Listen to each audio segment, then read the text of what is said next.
Укпай калуу көйгөйү бир убакта эле пайда болуп калбайт. Ал убакыттын өтүшү менен топтолуп олтуруп оор абалга алып келет. Азыркы биздин жашоо образыбыздын буга чоң таасири бар экенин тиешелүү адистер ырасташат. Чындыгында укпай калуу көйгөйү жылдан жылга өсүп жатат. Тагыраак айтканда, барган сайын көпчүлүк жаштар бул кыйынчылыкка дуушар болушууда. Демек, биздин угуу жөндөмүбүздү эмнелер бузат? Биз эмнелерди туура эмес колдонуп жатабыз? Биз кантип кулагыбызды, канткенде угуу жөндөмдүүлүгүбүздү сактап кала алабыз? Достор, бул чыгарылышта Алыстава каналы эң негизги пайдалуу маалыматтарды топтоп, жалпы көрүүчүлөргө тартуулайт. Биздин каналга жазылып, лайк басканды унутпаңыздар. Биздин пайдалуу чыгарылышыбыздын баары сиздер үчүн. Наушник. Наушниктердин бир канча түрлөрү бар. Алардын кайсынысы эң эле зыян экендигин көпчүлүгүбүз билбейбиз.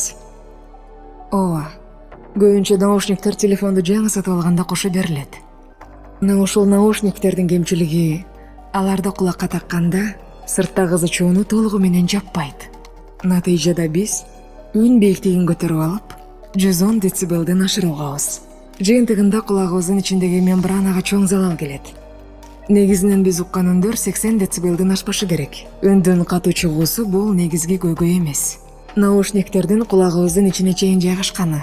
Биздин угуу клеткаларыбызга 1 сантиметрден 1,5 сантиметрге чейин өтө жакын кирип, наушниктен чыккан үндүн толкуну адамдын угуу клеткаларын тез эле жабыркатат. Жыйынтыгында укпай калуу коркунучун алып келет.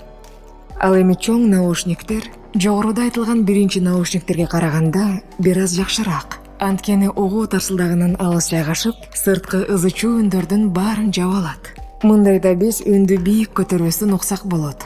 Ошондой эле наушниктерди ар дайым таза колдонуп жүрүү зарыл. Эгер кирдетип, таза кармабасаңыз, микробтордун баары кулакка кирип кетүү коркунучу бар. Кулак чукуу адаты.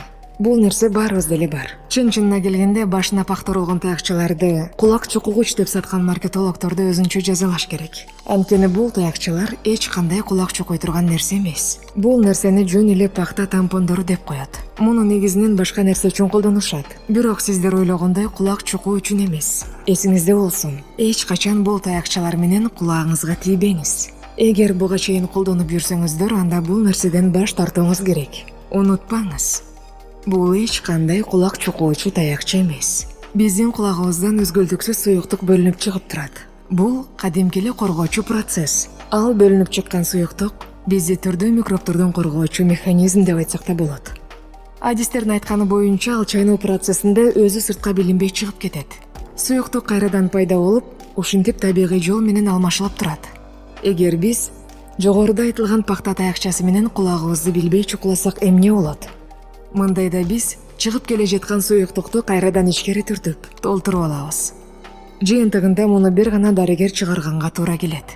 Кулагыбызды чукулап жатып, микробторду киргизип же ички клеткаларын катуу чугуп зыян келтирип алышыбыз толук мүмкүн. Бул таякчалар менен ички тарабын эмес, кулактын сырткы тарабын эле бир аздан тазалап коюу жетиштүү.